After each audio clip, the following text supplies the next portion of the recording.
Ooh.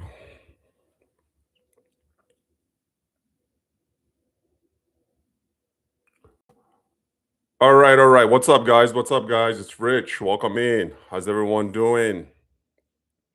How's your day so far? Hope everything is well with you, as it is on my side. Welcome, welcome, welcome, welcome, welcome.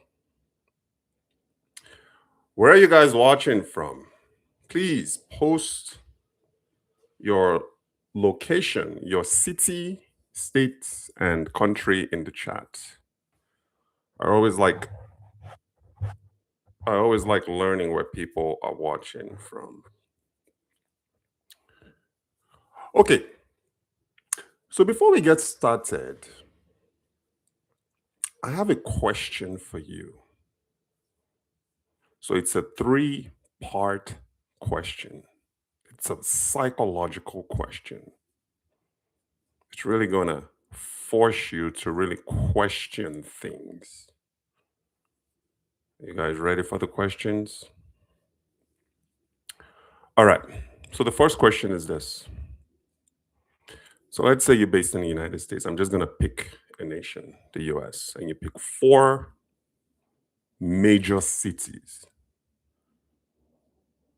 Let's narrow it down to three major cities in the country where you're currently domiciled. So I'm based in the US. For the sake of these questions that I'm going to ask, I'm going to select three major cities. So Los Angeles, New York City. Let's go up north to Chicago. So out of those three major cities, now imagine yourself in the ghettos of these cities, the absolute worst place you can go. Imagine yourself in that situation in the ghetto. So you're in the ghetto of New York City, you're in the ghetto of LA, you're in the ghetto of Chicago.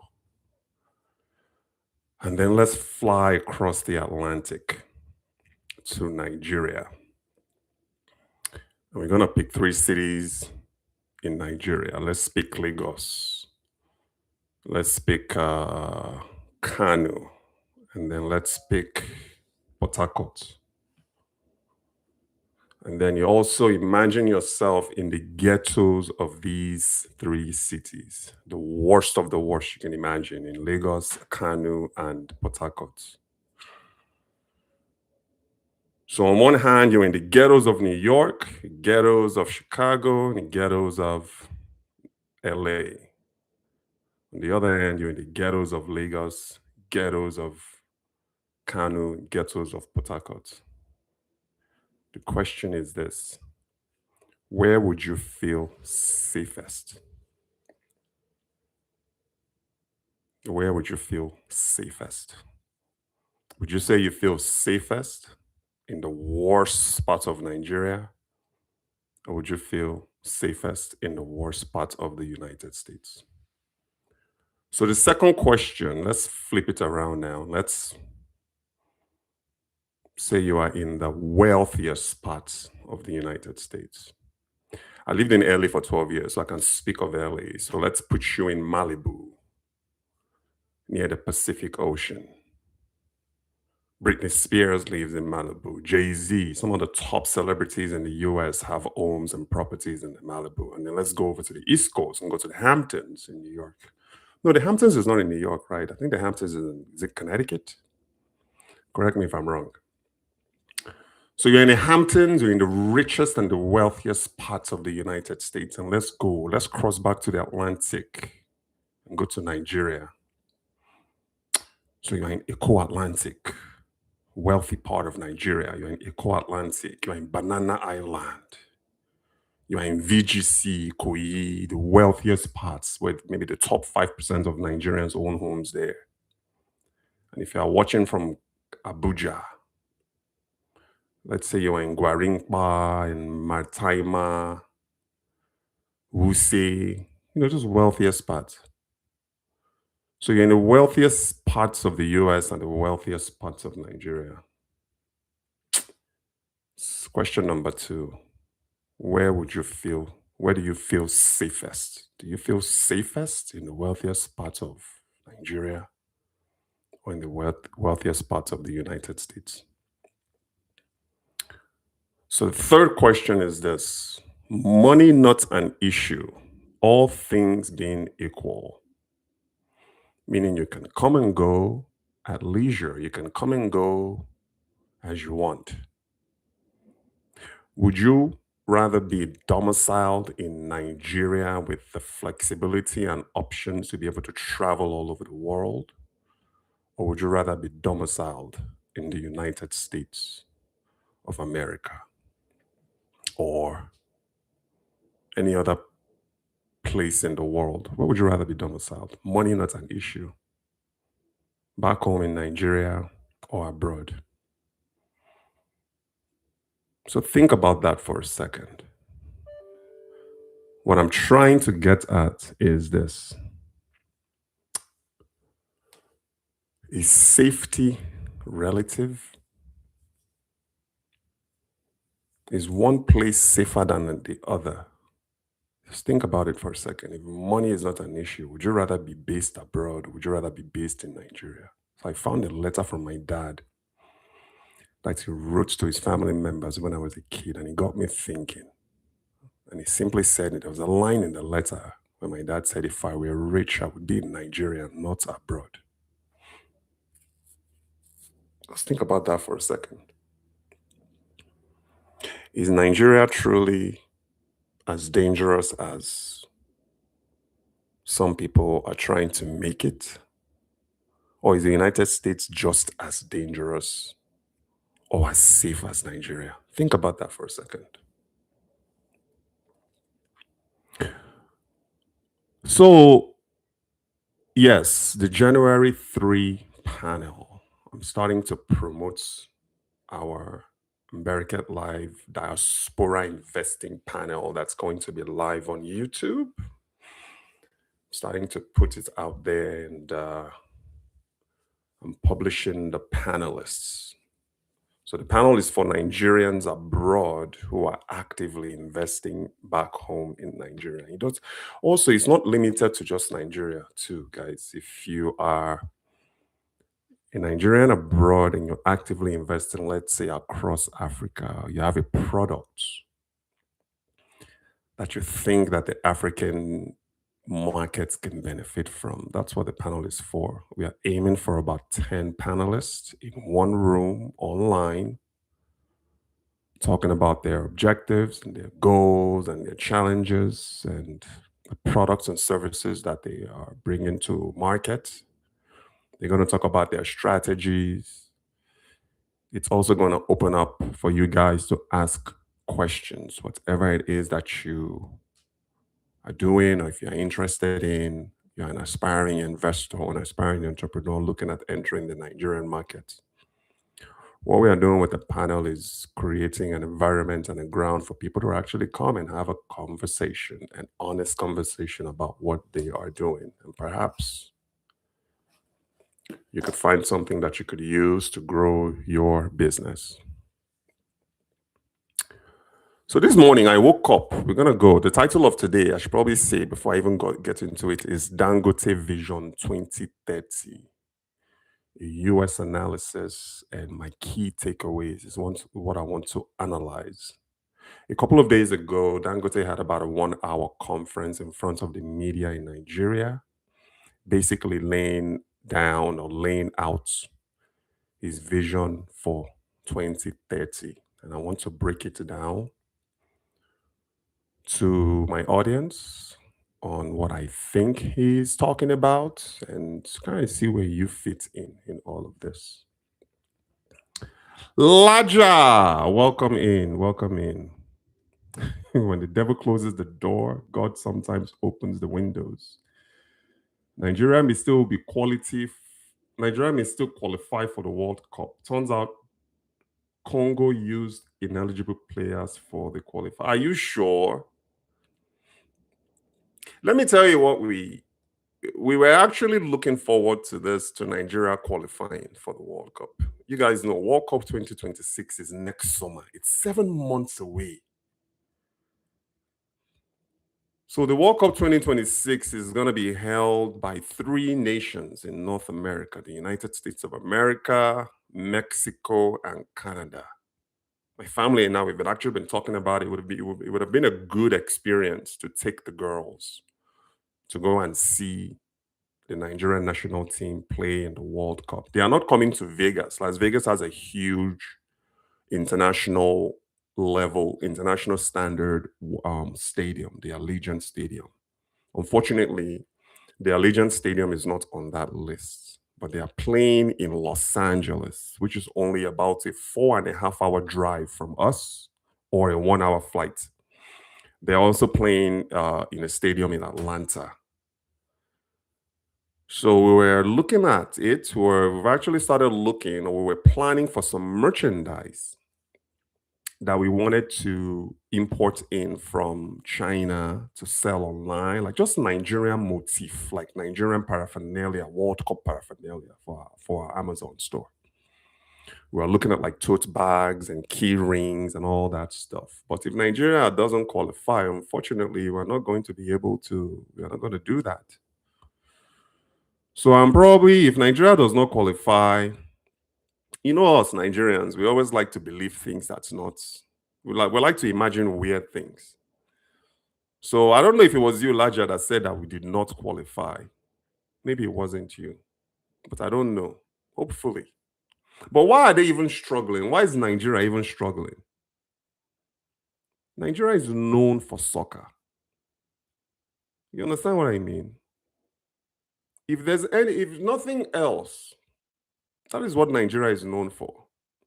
When I walk around and I meet Westerners all over the United States and all over the world when I travel, the moment you tell them you are Nigerian, the first thing that comes out of their mouth for those who are like sports facing, first word is always JJ Okocha.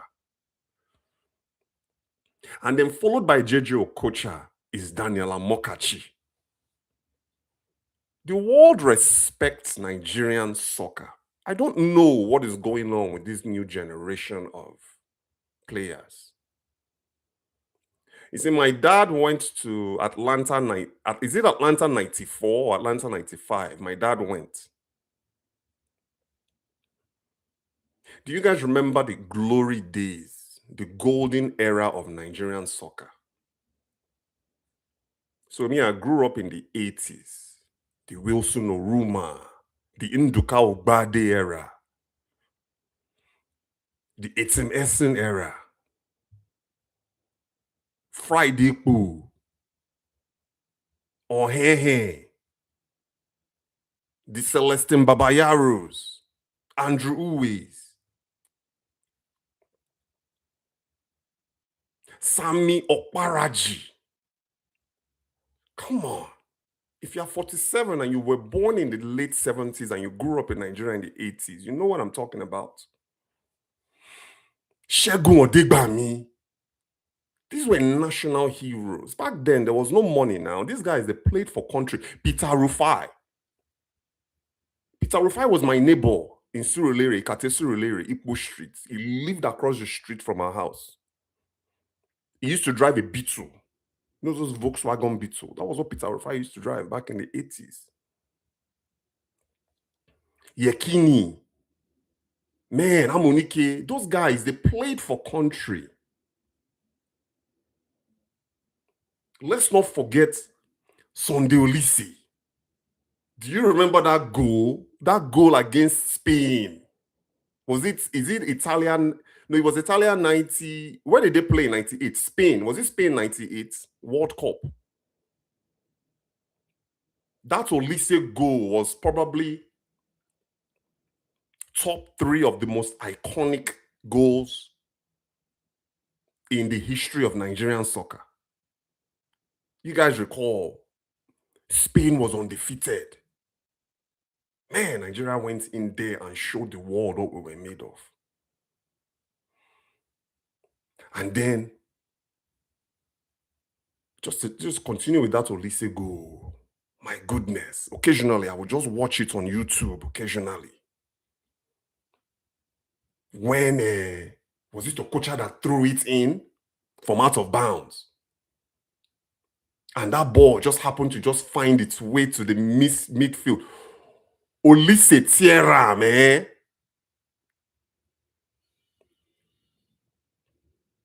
He was just screaming when he was running to the side of the field, man. Oh, man, that's Niger, man. Glory days of Niger.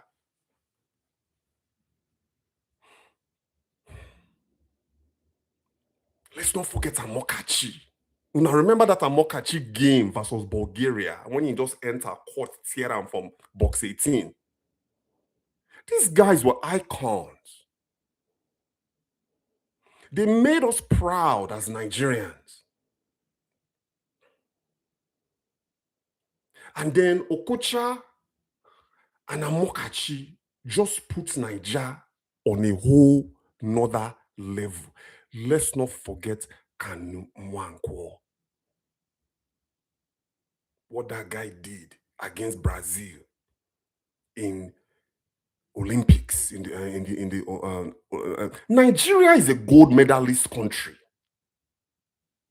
What happened? Now, this new generation, you see me, it's okay for me because I lived and I experienced the golden era of Nigerian soccer. Let's not forget the king himself, Stephen Keshi. Keshi was the one that took Nigerian footballers global. He was the one that we were locals now, playing for the local soccer teams back then, the Bendel Insurance and the Abiola Babes and all those local. It was Keshi that introduced Nigerian footballers to European soccer. Man, when I was a kid,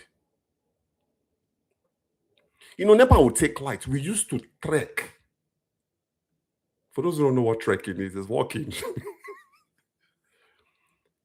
We would trek all over Surulere looking for a house that has generator and a light so we can watch soccer.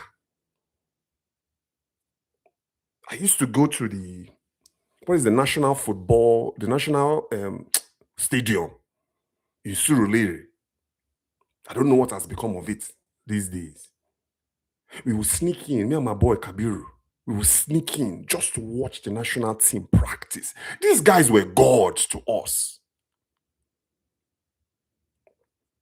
And now, it's as if everybody is trying to. These new generation guys they are social media players. They are chasing likes and followers and DMs and this and that. I don't understand it. But when I look back, I don't miss. I'm glad I experienced the golden era of Nigerian football. Augustine Iguavon, Uche Okafor. I'm naming our heroes. The heroes that the Nigerian government doesn't even recognize. How many of them have statues? They've been begging forever to give Samuel Okparaji his statue. These guys are forgotten heroes. I'm glad that some of them, though, have been able to parlay their football careers to post-career. They have a post-career out of football. Like Okocha, you see him doing advertising. You see the Amokachi selling rice. I'm glad to see these guys doing things. Or this guy, Olise. I'm glad to go to Olise gave a TED talk. It's on YouTube. I'm happy for them. Amunike, Samson Siasia. I'm happy for all those guys. It's an embarrassment that Nigeria has not made the World Cup since, was it 2018? Wasn't that the last time?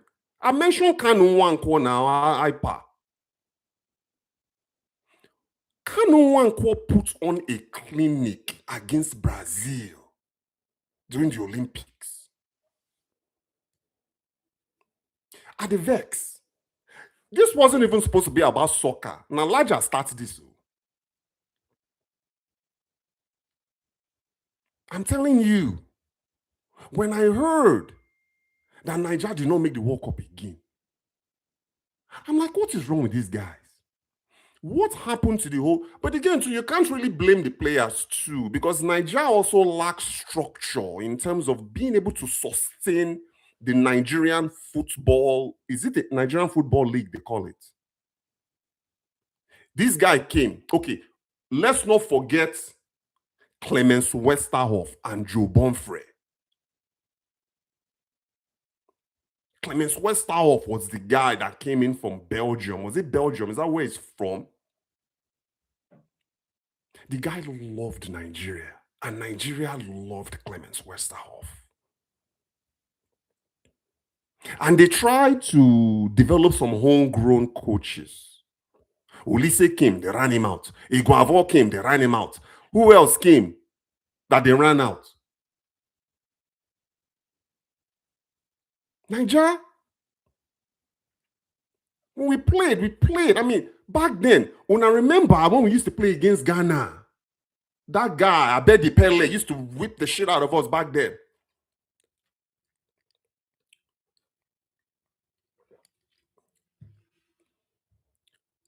Our old heroes needs to be honored. I'm not a sports guy, guys. You might think because I'm at the gym. I'm not really, I just work out. I'm more of a boxing MMA guy. I'm not really into sports like that. The only time that I watch Nigerian soccer, to be honest with you, is during the World Cup when I just look forward to just our national team trying to make us proud. Yes, they're not going to get past second round. I think the most Nigeria has ever done was gone through, was it third round, quarterfinals? But it just appears that this new generation of players are just all about the money.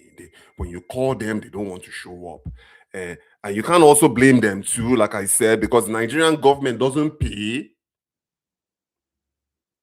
They don't pay salaries, footballer salaries. Not saying that those international guys need the Nigerian money. They are okay in the international market. But this trend of us missing World Cup after World Cup after World Cup has to stop. It happens every 4 years. So I really wish, I hope this is true, Laja, that we may qualify, but I doubt it. Celestin, I mentioned him now. Taribo West, defender. Taribo West was the Minister of Defense now. Well, now this is because I did Yankee. No, this all Yankee thing now, just not disguise. I'm a Niger guy.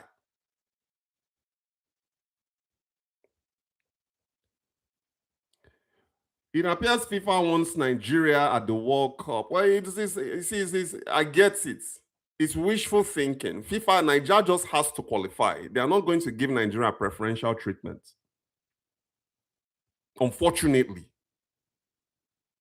But Nigeria needs to put herself on the world soccer stage.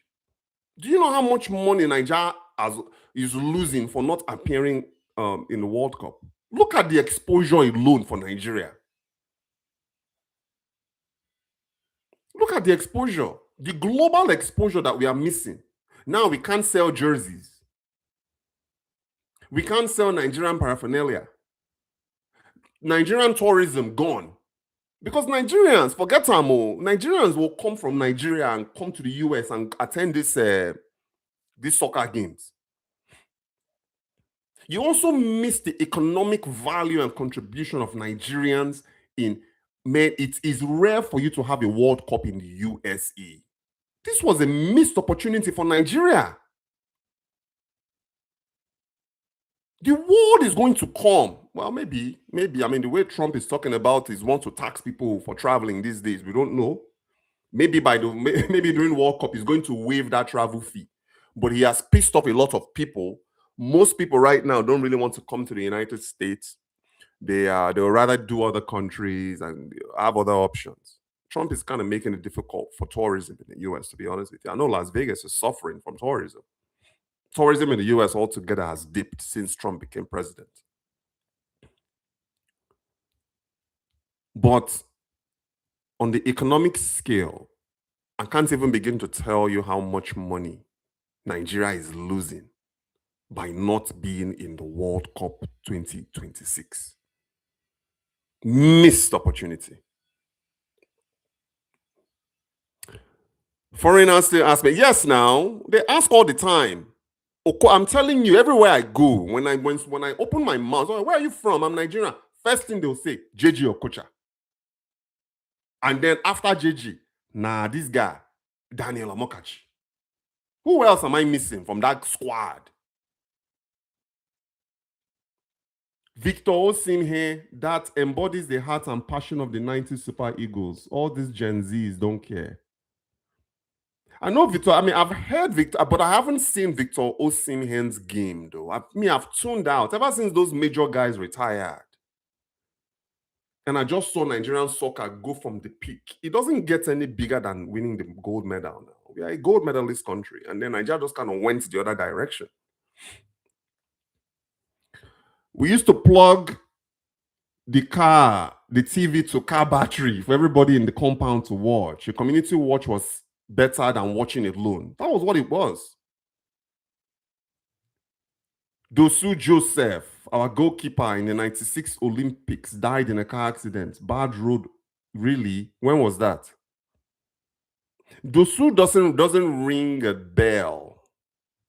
I remember Peter Rufai. I remember Emmanuel Babayaro, Celestine's brother.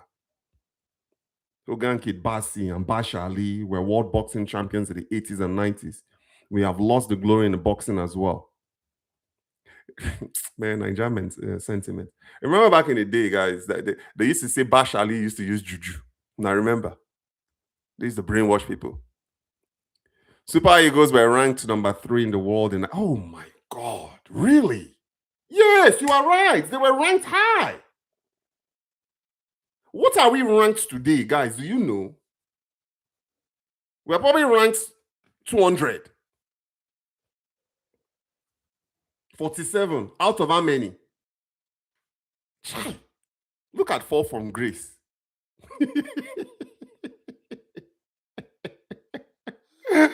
Look at Fall from Grace. Okay, so I was actually looking at my analytics the other day, man. I want to thank all the women that have been tuning in to our channel.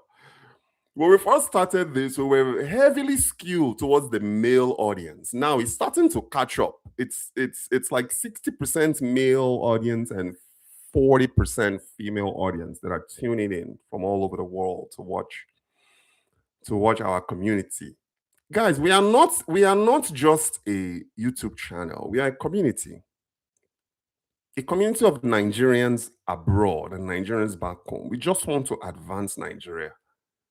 Yes, we are going to hold Nigerians' feet to the fire. Don't get me wrong. But we are also going to advance Nigeria as a community. So I want to thank all the ladies who've been watching from all over the world. I really appreciate your viewership. And I appreciate you tuning in, liking, commenting, sharing.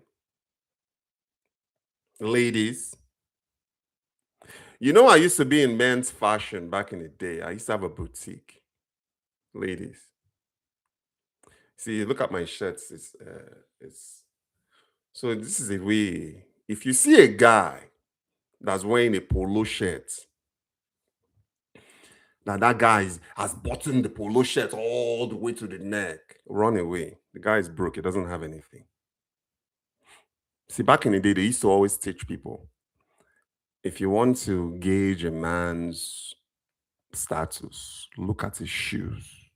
That's actually not true. If you want to gain a man's status, look at his shirt. Look at what he's wearing. Just his shirt. If his shirt is loosely unbuttoned, that shows confidence. I'm not saying unbutton them to the belly. That's not what I'm talking about. I'm talking about a couple of buttons. You know, that's when a man is relaxed and he moves with confidence and is loose. That's usually when you tell a man of status. When you see somebody button up, unless you are wearing, and this goes for guys too, unless you are wearing a tie, You have no reason to be buttoning up your shirt all the way to the last button. Whether it's a shirt or whether it's polo, you see these guys trying to be all prep boys. So unless you are putting on a tie, don't do it. That shows that you are not buoyant. Girls, ladies, if you are looking at a guy, look at what the guy is wearing. Look at his shirt. It can be a basic shirt with no logo on it. It doesn't. And another thing, too, ladies, when you see a guy that's all designed out, Gucci this, Fendi that, Versace this, but the guy is broke. When you see a guy that's all decked up in designer, Louis Vuitton belt, Louis Vuitton, they are broke. They are not buoyant. They are trying to compensate. You see, guys way home on me, no, they do all that rubbish. Look at the what do you call it? Elon Musk. Look at Zuckerberg. Look at Bezos. They wear plain clothes. They wear plain. Look at Steve Jobs when he was still with us. They wear plain clothes T-shirts. They wear plain clothes polo. You can when you don't even notice them. But the people get money with that now. But when you see a guy step out, get that big LV for his chest, they wear fancy watch, the guy no hold. I'm just giving you guys some tips. You don't need all that. Let me tell you something. I've flown and I've hung out with some of the wealthiest people here in this country. You can push them in. If they didn't tell you that guy is a billionaire, you wouldn't know. They wear tattered shoes, but they can buy your family 20 times over. Guys that will drive pickup trucks during the week for work, and then on the weekend, when they are golfing, they will just pull up in the presidential blacked out Escalade. 2026 model.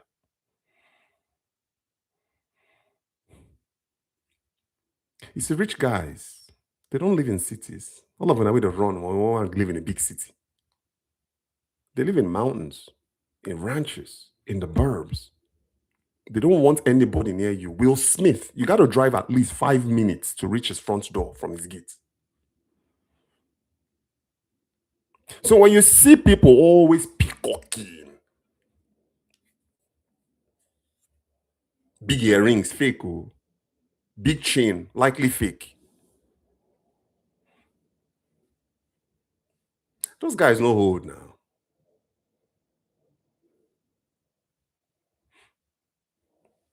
Person way hold, the guy that has money doesn't need to do all that. They are just gentle. They are nice. They will open the door for you.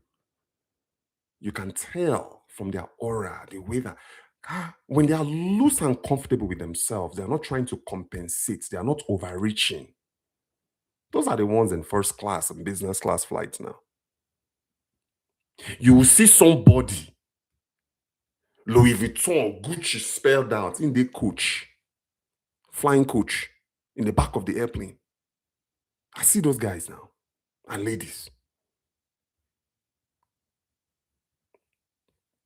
But anyway, I talked about the January 3 panel. Before I go into what I want to talk about today, is this Dangote Vision 2030. Let me see what else. Laja, did you see my question when I said if you are in the ghetto of Nigeria and you're in the ghetto of abroad, where do you think, where would you feel safest? And if you're in the wealthiest part of Nigeria and you're in the wealthiest part of abroad, where would you feel safest? And also, if money is not an issue, meaning you can come and go as you want, would you rather be domiciled abroad or would you rather be domiciled back home in Nigeria? Something to think about. So please bring Madame on the show. We want to see Mrs. Rich. Oh. I will. As a matter of fact, you guys know Kate is a tutor. She teaches calculus for the school district here in Vegas. One of them, maybe the top, maybe the top. There's only like maybe five of them, and Kate is one. So Friday is the last day of school for the school year. So Kate is going to be off for the next 2.5 weeks, starting on Friday. So we will definitely bring her on. Maybe this weekend we can do a podcast with Kate because she's off, and then the girls are going to be off from school. So yeah, I'll let you guys know that you miss her and want her on. So yeah. So Friday is our last day of school. They just started prep this week, final exams actually for her kids. She teaches high school kids in the 12th grade going off to college. Very high, overachieving students is who Kate teaches. I actually got an opportunity to go and speak to her students once. So these are like 12th graders going off to Ivy League colleges and doing bigger things in their lives. So she's going to be coming on this next couple of weeks. So yeah, expect Kate on, guys. Rich abeg, don't go Niger, go build one house for mountain or forest. Niger headsmen go come arraign you. You know, it goes back to what I just asked you guys now.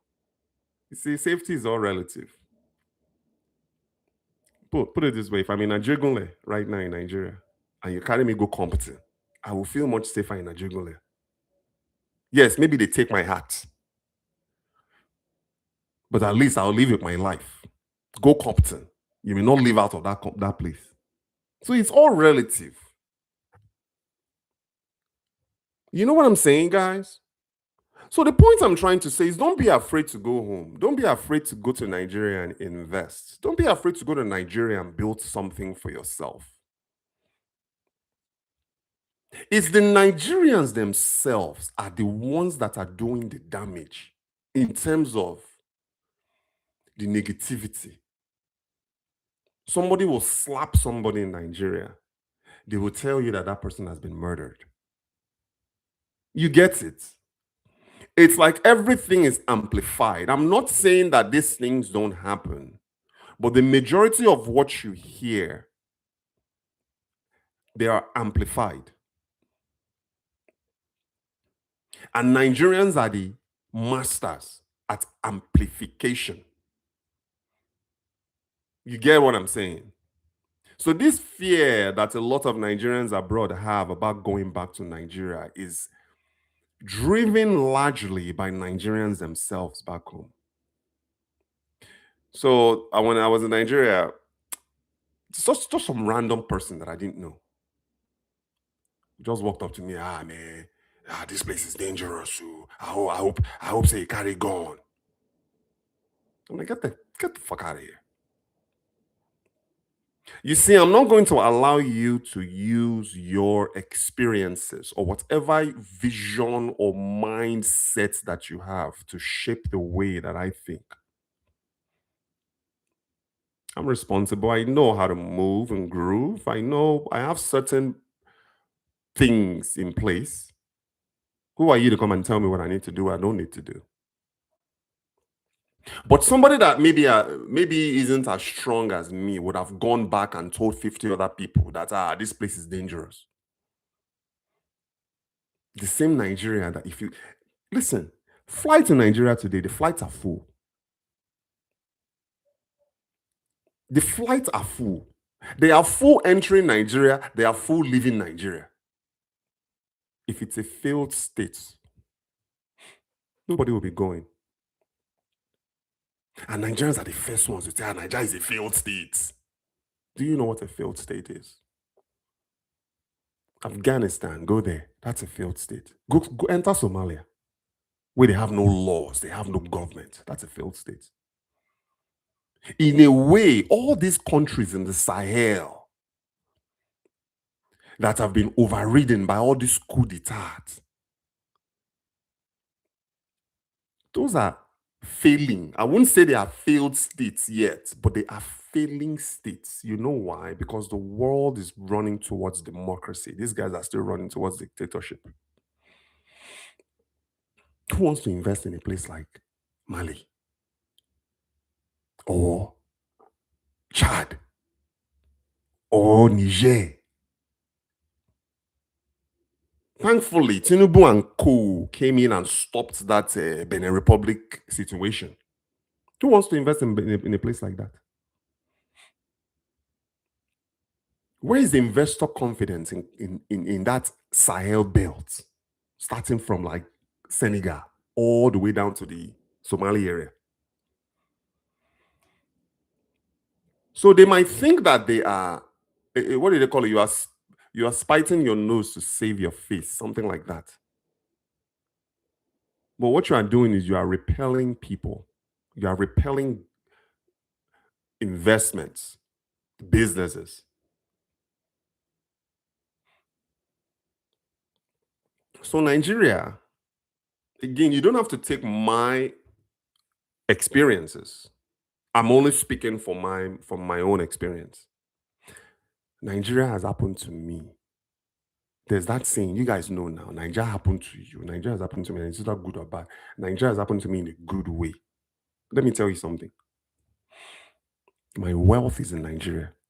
And I'm just fortunate to live in the number one country on earth in terms of the economy. In terms of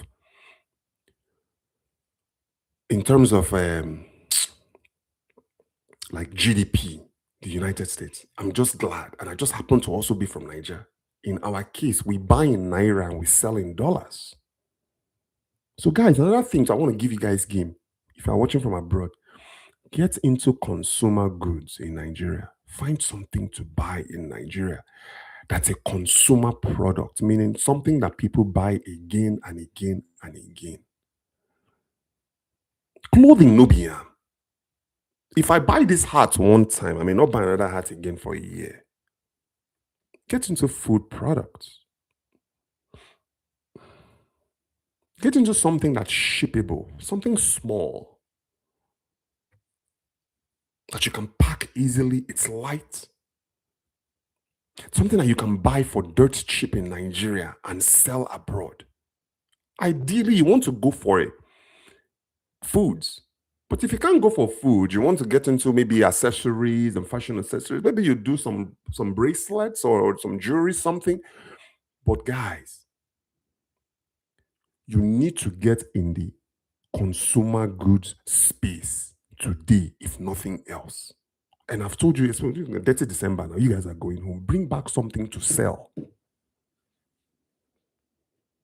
You go and do 30 December for the 1 or 2 weeks that you are there. And then you're going to come back broker than you already are. Do you know how much was spent last year in 30 December? Look it up. $72 million passed through the Nigerian economy in a 2-week time span.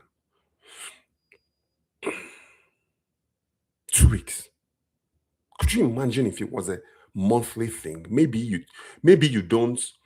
cancel maybe the rainy season, because you know Nigeria rainy season, June, July, August, be like swamp. Okay, so maybe we don't do 3 months out of the year. So maybe we do 9 months out of the year of constant economic activity. People are traveling, people are entering Nigeria every single day, and the flights are full. You see, not everybody wants that luxury experience. Some just want to go and chop amala on the roadside just to say they did it. So we need to have that option.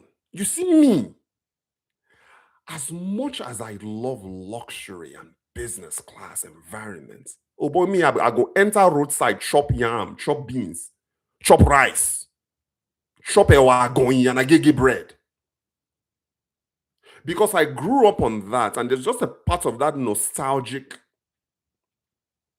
what do you call it? I just want that nostalgic feeling again. Just to be able to say I enjoyed Nigeria. But you gotta have a strong belly for that, though. So I encourage, guys, if you are going to Nigeria, take Alka Seltzer with you, I beg. Because you may need it. Man, there was a time I was in the village. Because you know me now, when I enter Nigeria, I would stay in the village and I was taking care of my homesteaders. So I bought goats. Went to the market and bought 2 goats. I just called all the homesteaders. How many? 24 homes came to my estate. I just gave them 2 goats, made them kill, made them slaughter. Man, my compound was like a party. They slaughtered the goats. I bought yam. They mixed them. We ate like yam goat pepper soup kind of deal was what I did. Man, I was looking at it, man. They were cooking. I'm like, I must follow them chop 'em. It's not like me, I'll go out and then I'll be hiding in the hotel and I'll be, listen, I like my privacy, don't get me wrong, but I also like being amongst the people. So the case in point, what I'm getting at, man, I don't know what they put inside that pepper soup, but the following day, it was as if somebody took a sledgehammer and hit me in the stomach with it the following day. Because my system wasn't used to it. So luckily for me, anyway, it's not really even a lucky thing. It's what I do. When I go to Nigeria, I always take medicine. Like I will pack Alka-Seltzer, I'll pack aspirin, I'll pack Neosporin in case I get like abrasions or I'm bitten by a mosquito or things. You got to pack those little things. Maybe a little body spray for like mosquitoes. I'll pack those little basic things. So I woke up the next day and man, my stomach just felt weird, man. I mean, I ate the same thing everybody eats. So I'm like, okay, I'm not used to these ingredients. Like they will just go and just cut something in the bush. There's their bush ingredients and bush spices, mix them up. I just took two Alka-Seltzer, dropped it inside water. I think I drank it. Disappeared. So you gotta always make sure that you pack Alka-Seltzer with you when you travel to Nigeria, because your system may not tolerate the local foods there. But guys, people also want that raw Naija experience, particularly Oyibo people, because they have all the luxuries here in the United States that they need. You just want to go to Nigeria and ride Okada and ride keke and experience the Nigerian culture. And then at the end of the day, they go back to their Federal Palaces and their Four Seasons Hotel. You see, that is what is driving Nigerian economy. A lot of Nigerian economy is informal. This $72 billion that I mentioned that flowed through the economy in 30 December of last year, that's all formal exchanges. Can you imagine the informal economy? With Mama Abeji, you go buy something from Mama Abeji. You see, informal economy is not tracked. So when I tell them, I say Naija sweet. Naija sweet. So maybe we should do more in terms of the government just advertising that come and visit, come and follow us, come chop this boli and ekpa.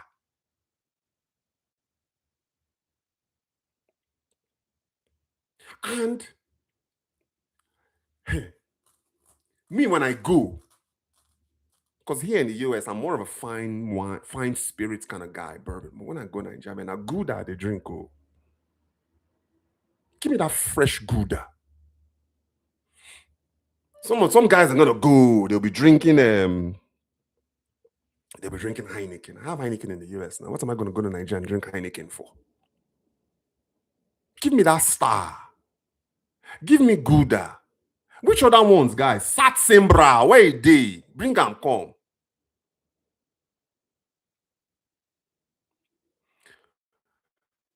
Man, people just want to go and just enjoy the Nigeria as Nigeria is. They don't want to change anything. Take them into that bucateria with no doors. Or put them on that bench. Which is that is what we want to give the Western culture. Show them that part of Nigeria that makes Nigeria uniquely Nigeria. And then get dressed at night and go to an Obi Kubana nightclub if you're into all that stuff. You get what I'm saying? Nigeria is open for business. People they enter Nigeria day and I posted it now today. Like flights are full. Flights are full in Nigeria. Go and experience it. Don't listen to everything or believe everything that you hear in the media. That is how the media makes money. If you go to their websites, there's a portion of their website that's just dedicated to negativity. Because that is what drives advertising, or Naira. But there are parts of Nigeria that needs to be experienced. Not everybody wants to go and be westernized. They just don't want to go, they want to dress in the native wears and eat Nigerian food and drink palm wine. Not that watered down palm wine that you guys drink in Lagos and Abuja. Oh my God, village palm wine, freshly tapped from the palm wine tree. Have you tried that? Oh my God, if you even want to make it the best experience, put on for fridge, chill out, and drink it the next day.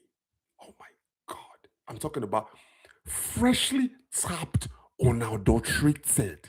Do you know where I got that from? My dad. My dad used to, when my dad would travel home from the US, there was one local palm wine tapper. My dad would just commission the palm wine tapper for the duration of his trip in the village. While I'm here, for the 2 weeks that I'm here in this village, deliver to me freshly tapped palm wine every evening at 6 o'clock, like clockwork. That is what I do when I go to Nigeria. I'll just go and commission. You see, like the villagers that they know who the palm wine tapper is. I'll just commission that palm wine tapper. Deliver to me 6 p.m. every day, freshly tapped palm wine. Now you think when I take a whole body, and then what I don't finish, I'll just put it in my fridge, chill it. And then the next day, I'll continue the process. I don't do all that, they are bush meat, and I don't do all that stuff. But when it comes to palmy,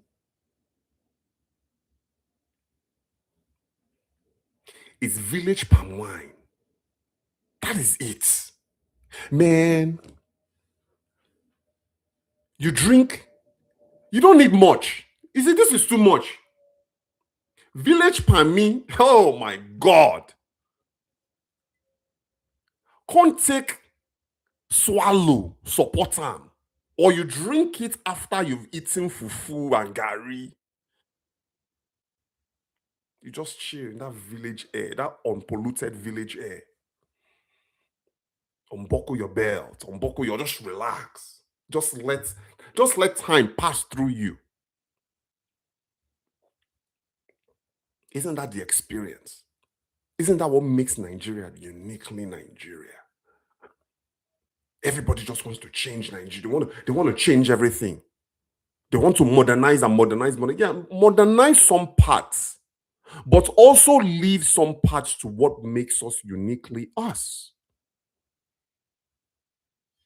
So I'll give you an example. In my village, they are building a major road that passes through my estate.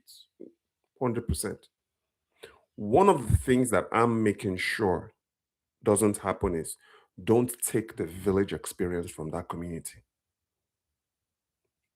Build the road if you want to. I think the road benefits people. But you cannot remove history. You cannot remove the village experience. That is why I enjoy going to the village, because it's unlike any other place in the world. And I've traveled the world.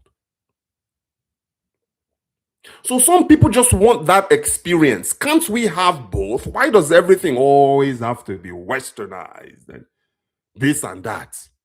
Yes, I want my electricity. That's a no-brainer. That is something that you can. Yes, I want constant light. Give me that. But we can't erase history. We can't. There's something about the United States that makes it truly the US. It's an advanced economy. There's also something about Nigeria that makes it truly Nigerian, that the world just wants to come and experience. So, for all of you fear mongers and fear peddlers, stop it. You see, that is your reality.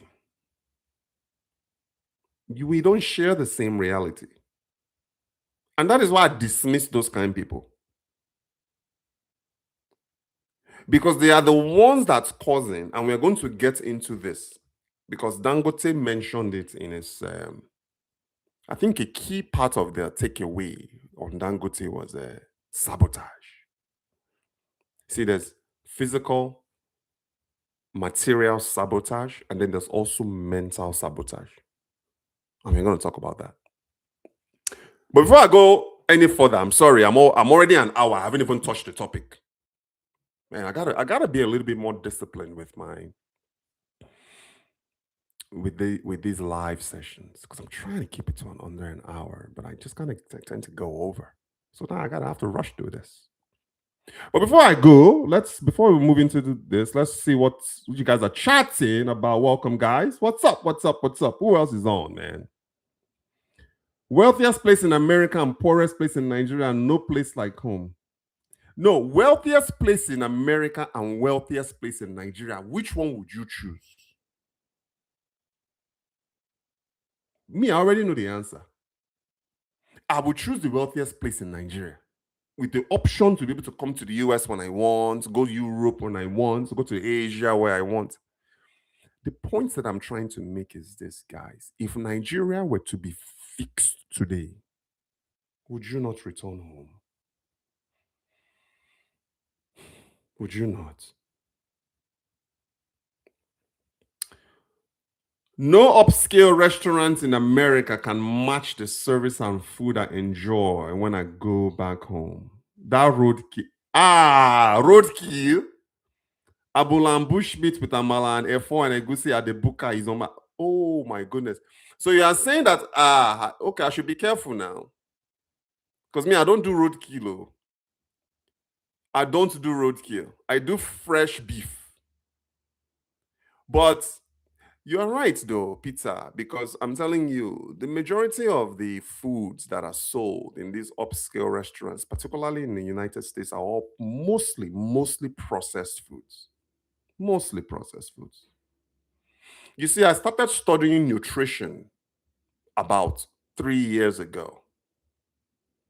Changed my life. I'm going to recommend a book for you guys, to maybe in tomorrow's podcast. I'm going to recommend a book on nutrition. It's Inside. I can't think of the name. Hold on. Oh, I have it. Guys, if you want to learn nutrition, read this book. It's called Let's Eat Right to Keep Fit by Adele Davis. Old school book in paperback. So much so that I bought two, one for myself and one for kids. This book has changed our life in terms of nutrition. You see, it's not always about just going to the gym and working out. So you see, what you put in your system determines how long you live.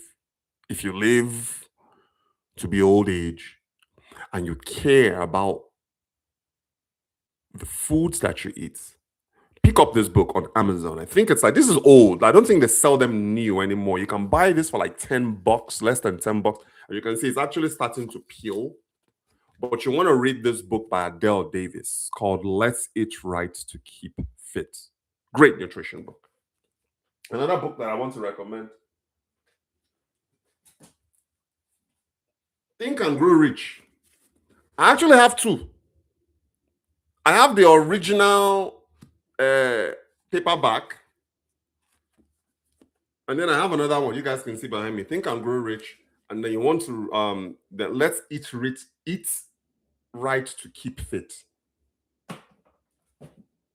I'm a book guy. I love reading. So look into that if you are really into nutrition. Because, like I said, most foods are processed, particularly American foods. And that is why we have an obesity issue in this country.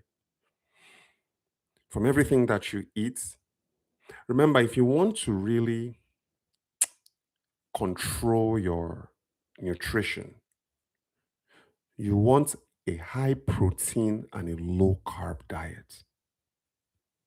Start reading the labels of the food that you purchase. If it doesn't contain protein, you want to put it down. You know why? Because 70% of your body is made of protein.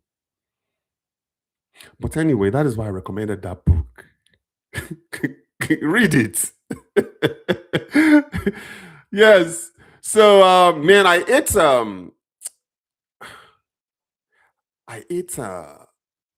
I mean, when I go to Nigeria, though, like I said, when I stay at Federal, I usually don't eat at Federal Palace. There's like this regular restaurants that I go to off of Amado Bello Way. Man, the only thing that stops me from eating the whole damn menu is just me. I get full fast. After having not eaten amala in a year, I'll just go, give me that, give me that, give me that, give me that. Before you know what's happening, I don't buy two or three, I don't full. There's something special about Nigerian food. There's nothing like it. That alone is actually an angle to draw people into Nigeria. Do you guys know that? Just come and experience our food. Some of the best in the world. Organic, nutritious, healthy. And maybe you tell them, you see, our food here, we know they use spoon, fingers. Introduce them. Let Oyibo come in and eat amala with their hands and eat eba and eat fufu with their hands. Nigeria has so much potential, guys. And that's why I keep encouraging. One thing I love about our platform is it's a platform that fosters reconnecting with Nigeria. You get? Reconnecting. We are not going to bash Nigeria. Yes, like I said, if they mess up, we'll come and talk about it on this platform.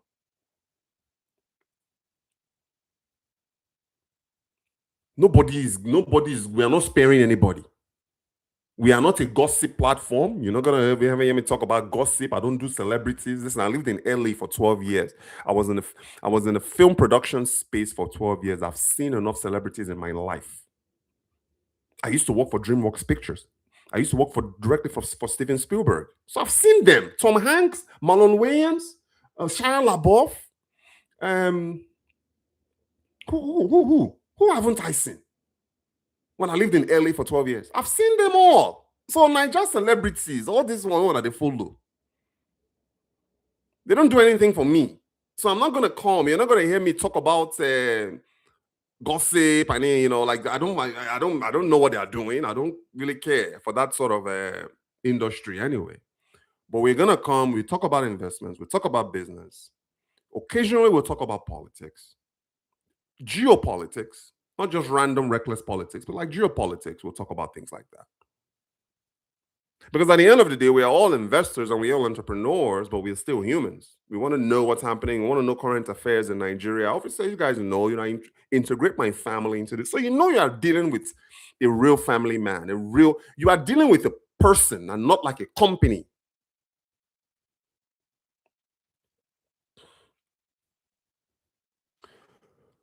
So they are projecting $230 million this year. FYI, Dangote coming to the NGX is going to take its value from 93 trillion to 234 trillion naira next year. So what is it? What is that though in dollars? Because I know that he's okay. Let's do this. So they are projecting 230 million. I'm assuming you're talking about Dirty December. So you're saying that that's like damn near quadruple what it was last year. Because remember, last year was $72 million. I'm talking about if you are talking about that's December. So 230. I don't want to be wrong here. Give me a second. 230 divided by 70. So it's like, it's like 3x. Are you sure? I can probably see it hitting 100 million, but going from 70, I hope you're right. Larger, I hope you're right. But I can see it maybe going from $70 million to 100 million, maybe $150 million. Because here's what's working in the advantage of this dirty December. It's like now it's branded. I'm going to go and dirty December, Niger. You see, when something becomes a verb, dirty December, you know what I'm saying? So I can see that projection maybe doubling. But then again, 230 is not too far off from what I'm projecting, maybe 150. That's not too far off. So I can kind of see that happening. Maybe Nigeria should actually maybe just own this whole dirty December thing. Maybe we should just grab it by the horns and just run with it and make it a national campaign. Because that's $130 million projection in just 2 weeks could probably cover the entire Nigerian economy in 12 months. You know what I mean? It's a lot of money exchanging hands. Hotels are going to make a lot of money. Restaurants will make a lot of money. Nightclubs will make a lot of money. I mean, Nigeria is good, man. In terms of December, people just go to catch fun. Sometimes you just kind of need that too, guys. I know I'm not a fan of it, of Dirty December. I'm not a fan of it. But sometimes you just want to go and just kind of let loose and just spend and have a great time. I think that's okay. You're going to make a lot of locals happy. Maybe that's Dirty December 2 weeks. Maybe that's all the money they will make for the entire 2020, for that entire year, 2025. It's kind of like how in the United States economy, the majority of retail sales happens in the fourth quarter, from November to December. So that maybe most people there are just planning, and hedging their business for Dirty December. It's a great thing for the economy. Not a fan, but I think maybe Nigeria can actually brand it and make it like a national movement every year where you just come home and just celebrate that December. It doesn't matter if you pack your problems abroad, come to Nigeria and just enjoy yourself. You know what I mean? But Nigeria, we are not really good at capitalizing on trends. We're not really good at that. This thing, you guys there's this saying, follow the money. You see, numbers don't lie. Men lie, women lie, numbers don't. $72 million spent in 2 weeks. Remember, Dirty December is not really the whole month, even though, yes, it's the month of December. But when do most people enter Nigeria? They start entering Nigeria like this week, mid-December. And then they'll take it maybe till the first week of January. And then they'll come back. Maybe we should start branding that. Make it a national movement. Maybe brand it in a positive way. You know what I'm saying? Take something negative and turn it into an economic engine for the country. And maybe that will entice the suppliers of products and services to the Dirty December demographic to actually become better in their services and products. Because as your products improve, the more business you're going to gain. So maybe it's a good thing. I hope that 230 million happens. That would be major. But then again, I can see that money in terms of the informal and the formal economic sector, but I doubt that just the formal economic sector will be able to draw 230 million in 2 weeks. So Dangote 93 trillion to 234 trillion naira next year. What is 93 trillion? I can't even compute that on my what do you call it? On my calculator. What is 233 trillion in billions in dollars? How much is that? I fear the day I saw an Onyibo woman destroy suya with palm wine. Seriously. I married an Onyibo now. My wife loves Nigerian food. She loves chin chin. Anytime I enter Nigerian markets like this, I'm sure, babe, don't come home unless you bring some chin chin back home. She likes that. She hasn't tried palm wine yet, though. You see, we are waiting for our daughters. My daughter is 4 years. So now they are in a travel age. So it's something that I'm planning for 2026. Take my family to Nigeria. 33-star lager. Oh, but that 33, okay, I'm thinking of Champion. Oh, but no try Champion beer. You get a headache for weeks. But Star, Alomo Bitters, Zobo. I don't do Zobo. Ah, Burukutu. Oh, you crazy. Oh. Burukutu. Ah, you want to kill somebody? Okay. Now, you see, now, I stop at Pami and Gouda. Zobo, I don't do anything that is not contained. Like, I don't trust that Zobo, roadside Zobo drinks. I just don't trust it. My uncle was a Burukutu guy. You know? Ibadan is organizing their own Dirty December. They call it Vibing December. Don't change the name. Just say Dirty December Ibadan version. I know Uyo does one. Dirty December in Uyo last year was insane. I missed it because I went in January. But people were telling me, because I know a pilot that I'm actually going to try and bring him onto the January 6th panel. He's a pilot. He flies for Ibom Air. He does the Lagos Abuja, Lagos Uyo Abuja route. So he flies for Ibom Air. And another thing, so that same pilot used to be based in the United States. So not only is he a pilot for Ibom Air, he also owns a restaurant. He has the biggest steakhouse. If you guys, if you are in Uyo, just ask, where can I go to get the best steak? That's his deal. He owns a steak restaurant. The best steak restaurant in Uyo is owned by this guy that's also a pilot for Ibom Air. So you see, I'm telling you, Dirty December is nationwide, guys. I know Lagos obviously started it. I know Uyo has their own. First time hearing about Ibadan, Dirty December. Calabar is also organizing, okay. Akwa Ibom for sure. Why would I not develop that beach? That place should be popping with that nice weather.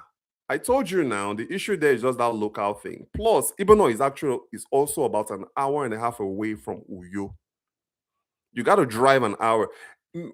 Meaning, if I'm going to drive to Ibadan, I want to stay in Ibadan. It's not something that you drive there, catch your phone, and then drive back to you. But unfortunately, there aren't really any hotels or Airbnbs in that Ibadan area. That's the issue.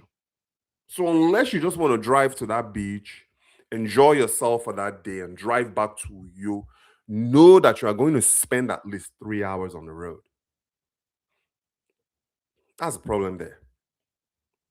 What are the other states besides Lagos, Ibadan, and Calabar waiting for? Akwa Ibom, I am on your case. You must develop by force. I want visitor beg. Do it. Gaja. Village palm wine that has rested under the palm wine tree branch for some hours. That anointing breaks the yoke. If they enter body, no be small. I've been eating one meal a day for the past 7 years. Why now? Got off 5 BP meds and lost 100 pounds. Good for you. Fish, vegetable, fruit, almonds, and oatmeal with lots of power. So for me, let me tell you guys my routine. And that is what that book talks about. That Let's Eat Right to Keep Fit talks about. Is you want to eat breakfast like a king, lunch like a prince, and dinner like a pauper. So your breakfast has to be jam-packed with protein. This morning, I had leftover chicken from last night, and then I had boiled eggs. You see, me, I don't eat the yolk. I only eat the white part of my boiled eggs. And then I had an 8-ounce glass of milk. So my intake this morning was about 75 grams of protein. And then um, I'm a little hungry right now, so maybe I'll just grab peanuts. Like that's like my snack of choice in the house. Because the peanuts would actually hold your system. And then later on this evening, because they say the girls can't be on the same diet that my wife and I are on because they're still kids. They're only 4 and 7. So they're gonna want to have to eat a nice dinner. So maybe we'll make something for them, but we don't feed our kids recklessly. Like they also eat a high protein diet.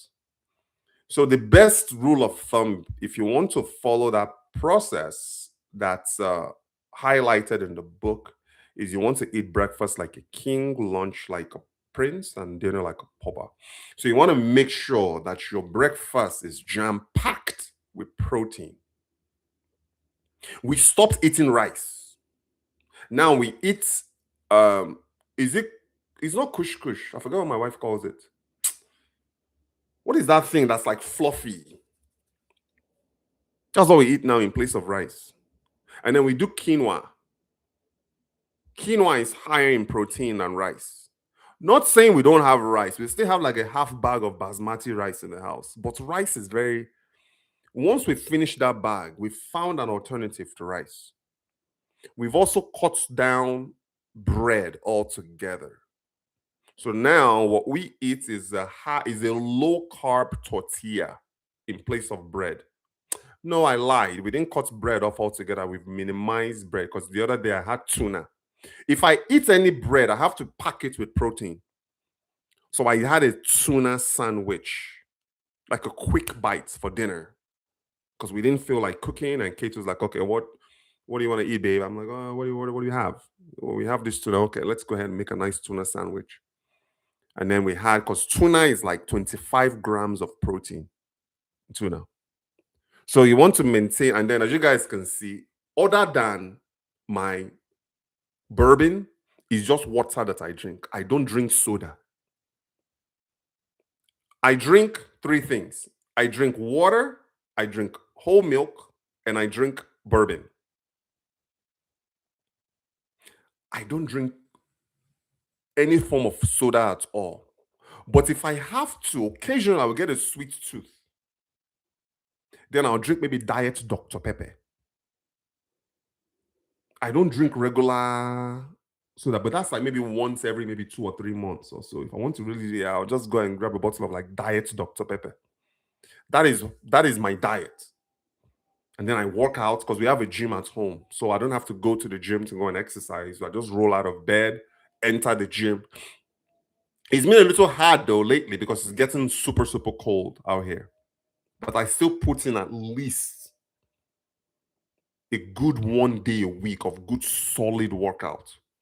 Before I hopped on to this podcast, I did some reps. That's the beautiful thing about working from home is we have the main house, we have the gym, then we have the office. I did some reps and then I got ready to come and do this podcast. I don't have to drive to the gym. You know what I mean? But nutrition is really important. Please check out that book. It's only just get the used one. You don't need to buy a brand new. Just get a used one. Less than $10. It'll change the way you look at food. It will change it. It's about educating yourself. You know what I mean? So you want to try that. Okay. My last born is 8 years old and she can eat the whole fridge. I don't know if the girl gets extra storage for her belly. What is her favorite thing? I mean, we have in the pantry, see, kids always have to be kids too, though, guys. So just because you are heavily into nutrition, you still gotta give the kids a little bit of like fun stuff. So for us, we have like fruit snacks, we have some bars that they eat, but we don't do soda. The kids never ever drink soda. We don't do soda. If anything, we'll give them maybe flavored water. but they still have candy from Halloween that they've been running through since Halloween. You know what I mean? That's the extent of it. And then occasionally, when I go to the grocery store, I'll buy them like this little egg thing that has like chocolate inside. That's about it. But for the most part, our children basically eat what we eat. And we eat healthy.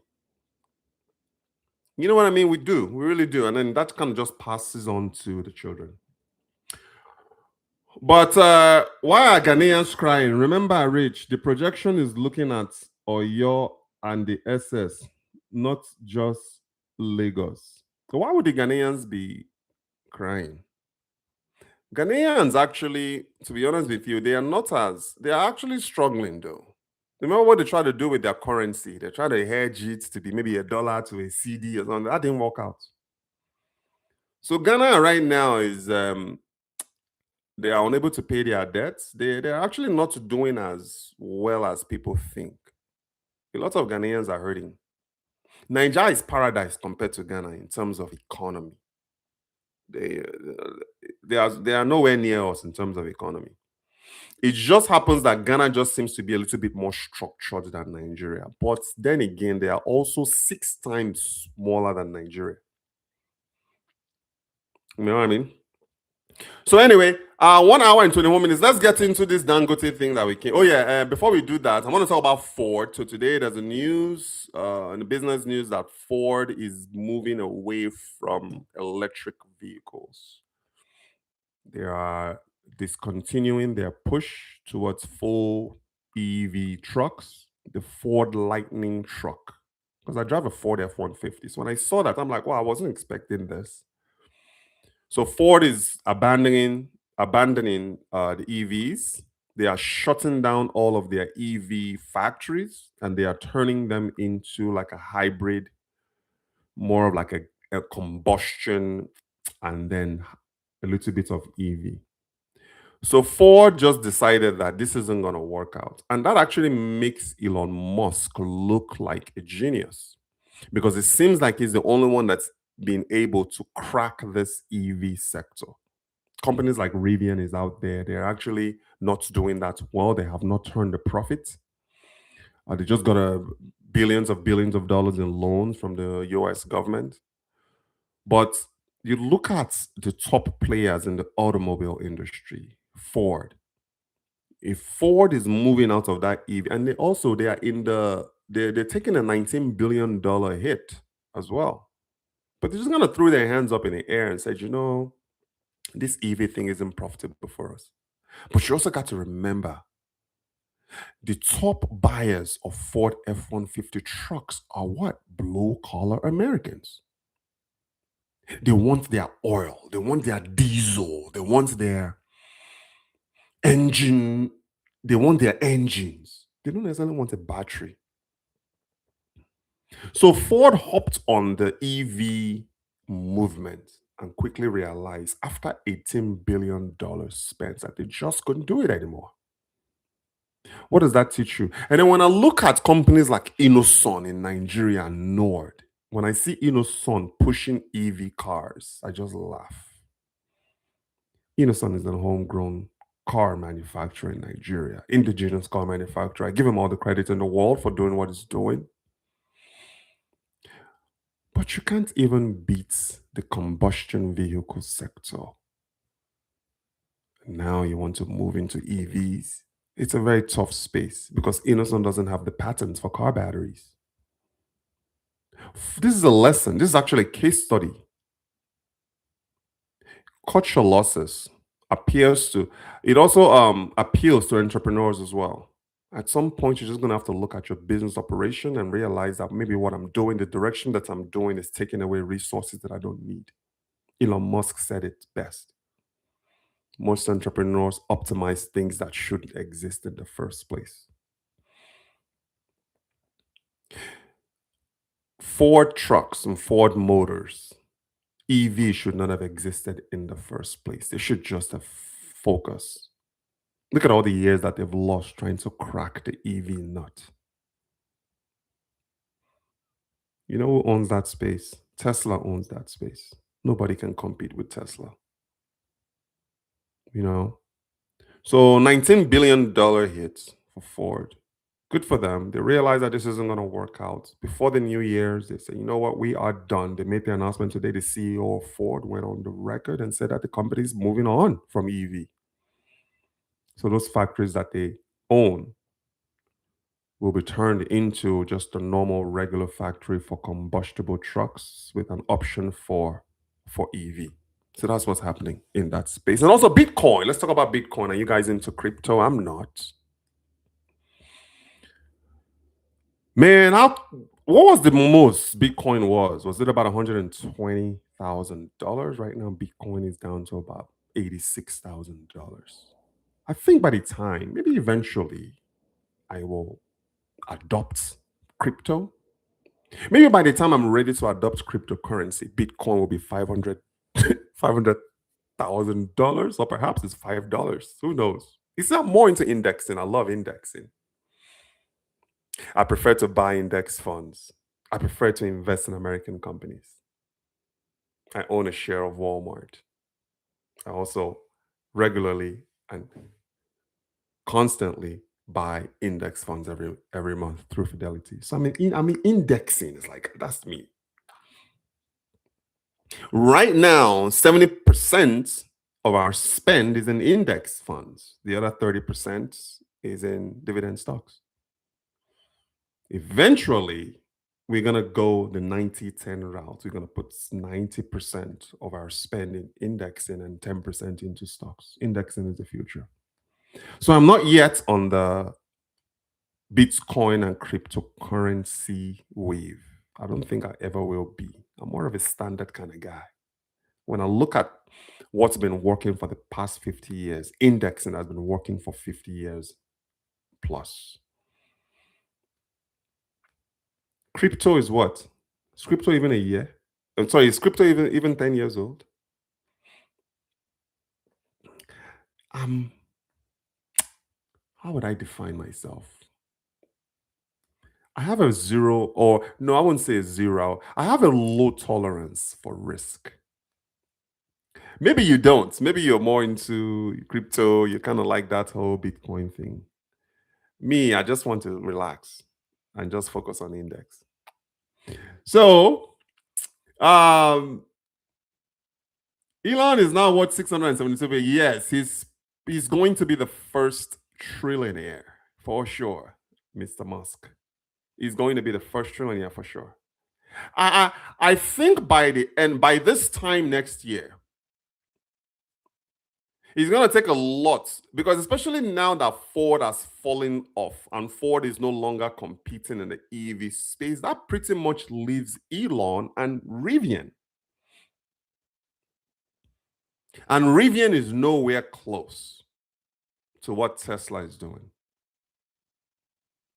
But I'm projecting, Blaja, that by December of 2026, Elon Musk will be the first trillionaire. And then this guy is going to be right behind him. Bezos is going to be right behind him. What is Bezos worth now? Look it up, Blaja. What is he worth now? Is Bezos over 300 billion? He's running around town with his new bride, Lauren Sanchez. Yeah. 273. Okay. So Bezos is just shy of $3 billion. So Elon Musk is worth twice as Bezos. What is Buffett worth? What is Zuck worth? Bought a lot of XRP under 30 cents. Ah, you are into penny trading. And that's my retirement. It's about $2 now. Good for you. Hey, look into indexing though, Elijah. Look into indexing. Get into index funds. S&P 500. You can't go wrong. My brokerage is Fidelity. You can use other brokerages as well. Maybe you do Charles Schwab or you do Vanguard, what have you. But mine is Fidelity. But you see, this makes me happy. You're on the right path. I stay away from that penny stocks though. I don't do those meme penny stocks. I focus on like Walmart right now is $110 per share. So I own several shares of Walmart. All right, guys. So let's talk about this Dangote matter. guys. So, like I said, the core part of what I took, I'm just going to run through this and give you guys some of my takeaways. So, he did a 1 hour conference yesterday, just kind of talking about the future and what he has in mind for Dangote 2030. And what I took away from that, I think the major thing that I took away was this sabotage. That's like the biggest risk to Dangote right now. It's just sabotage. Dangote said himself that he has more security workers at Dangote than regular workers as a result of just people coming in, stealing things. He shrink. Dangote shrink. You know what a shrink is? Shrink is what a company actually loses due to theft. His shrink since he started that company is $82 million. Just lost through people coming in and stealing spare parts, stealing this, stealing that, stealing cables. So that's Dangote's major issue, is that the threat is not really the competition is not really the threat is not competition, it's just sabotage that's causing a lot of his losses. So we're going to talk about what else. So he said that due to the pipeline destruction, theft, coordinated obstruction of operations, like I mentioned earlier, $82 million lost to refinery theft alone. And like he said, he hires more security personnel than normal workers. So that is 2,000 personnel, 2,000 security personnel is what Dangote currently has right now protecting the refinery. What else? He mentioned about the exit of major oil companies like Chevron and Shell. And you see, guys, you see what has happened. When Shell was in River State, Chevron was in River State. You guys remember Ajip? The locals, they drove those guys away. Now there's nobody really there anymore in the oil space in those regions. So this really makes it good for Dangote because people are moving away now into these oil companies are getting out and going offshore. They don't want to do anything inside Nigeria. And that positions Dangote. Like you guys know, he's projecting right now to raise $200 billion for the IPO when it launches in 2026. So as far as like currency pricing and market structure goes, Dangote talked about how investors are going to be buying the shares in Naira and they will receive dividends in US dollars. So Laja, if you're interested in something like that, you should probably look into starting to hedge and prep for Dangote's IPO next year. Yes, Nigerians can buy in Naira and dividends will be paid in USD. As far as like fuel is concerned, it talked about targeting a fuel price of 740 naira per liter nationwide.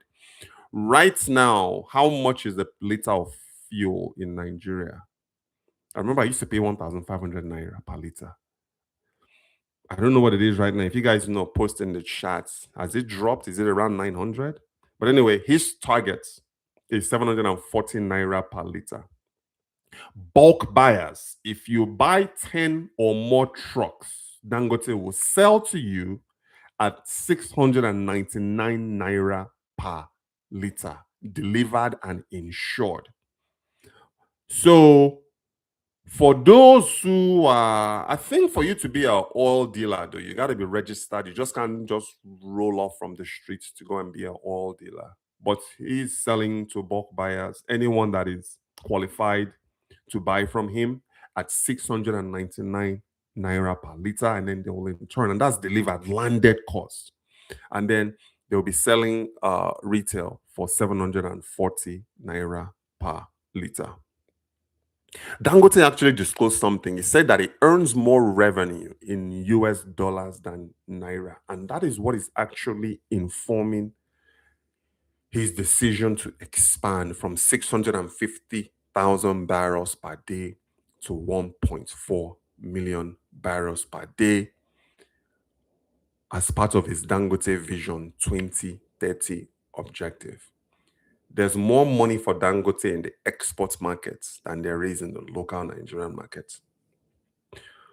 So that, yeah, he said that the export market remains more profitable than in the domestic Nigerian market. So as far as logistics is concerned, I'm rushing through this now. 900 fuel tankers. He imported 900 fuel tankers to ensure nationwide distribution. Dangote owns currently 10,250 CNG trucks across the Dangote Group portfolio. Nigerian's pipeline network is largely non-functional due to vandalism. So normally people pipe oil from one point to another. Unfortunately, with the way the sabotage is happening and the vandalism is happening right now in Nigeria, he has resorted to only using trucks, which, as you guys know, those things are not really reliable. With the roads that Nigeria has, they kind of break down. But most modern refineries pipe oil underground. But in this case, because we don't have that due to sabotage, vandalism, and theft, he is moving oil with oil tankers. So let's talk about the oil trade and US connection. Dangote cannot supply consistent crude volumes. You know why? Because Nigeria cannot provide Dangote the crude oil it needs. Dangote said that he imports crude oil from Ghana that we just talked about. He also imports crude oil from the United States. Currently, Dangote imports 100 million barrels of crude oil from the USA. He refines into gasoline and then he exports to the United States. So the United States is the major supplier of Dangote crude oil. The United States is also a major buyer of refined petroleum that you and I pump in our cars every day. So you may be at your gas station pumping gas and not know that that gas you just pumped is from our own beloved country, Nigeria. So by 2030, guess what? Dangote wants to buy 200 million barrels a year of crude oil from the United States as part of his 2030 push. Dangote exports not just PMS to the US, but also jet fuel. We talked about the output expansion to 1.4 million barrels a day. As far as our policy and regulation and capital flight, sharp criticism of regulators benefiting personally while national systems decay. He did talk about a guy though that sent his children to Ivy League colleges. One of the people that Dangote said is blocking him. I'm not going to say the guy's name. You guys can go on YouTube and kind of search. But Dangote said that the guy funded his children's education in US Ivy League colleges. He has spent north of $5 million to educate 4 of his children in the United States while Nigerians back home are suffering. So that is more of like a personal thing with Dangote and this guy. So I'm not going to talk about it in this highlight. So let's talk about fertilizer and agriculture. Dangote said this is very important too. Nigerian farmers are not utilizing fertilizer because they are just not educated on the benefits of fertilizers. So so minimum requirements for all you farmers, the minimum requirement if you want to use fertilizer right now is 50 kg per hectare.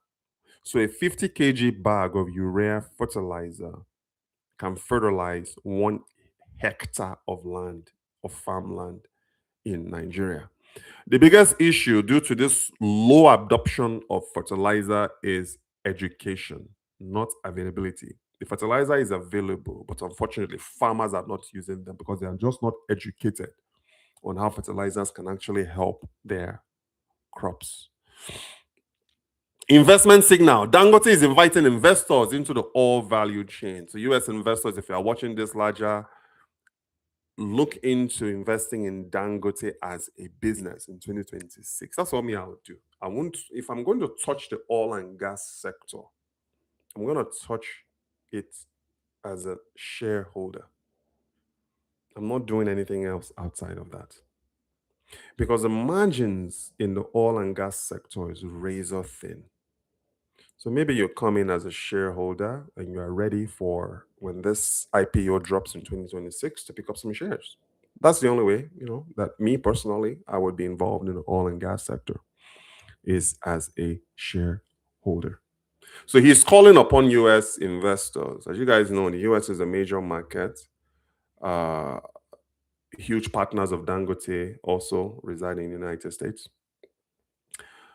So That's it, guys. So I'm sorry it took so long to get into this, but we just kind of had to talk and chop it up a bit. But yeah, that's my takeaway from Dangote's um, press conference. He is very, very, very pro diaspora. I think he realized that the local market alone isn't going to work. He makes more money exporting. Dangote actually said he loses money dealing in the local Nigerian market. So the way that he makes up for that loss is through exports. And the number one customer that Dangote has is the United States of America. All right, guys.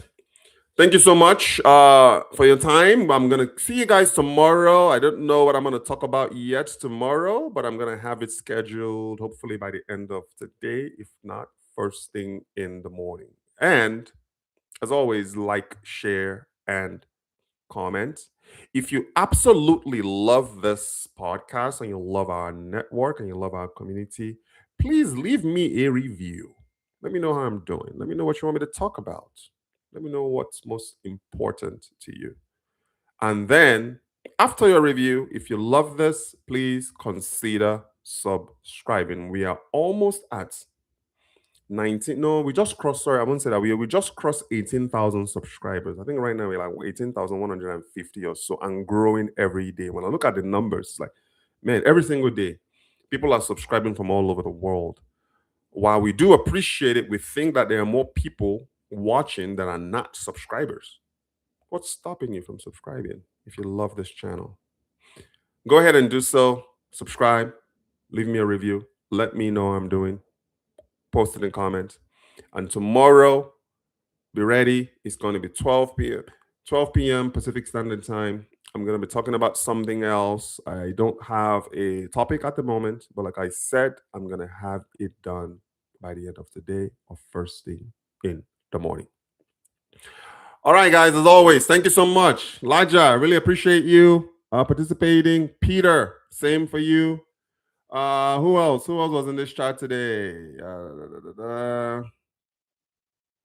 Who else? Who else? Who else? Somebody else was in the chat today.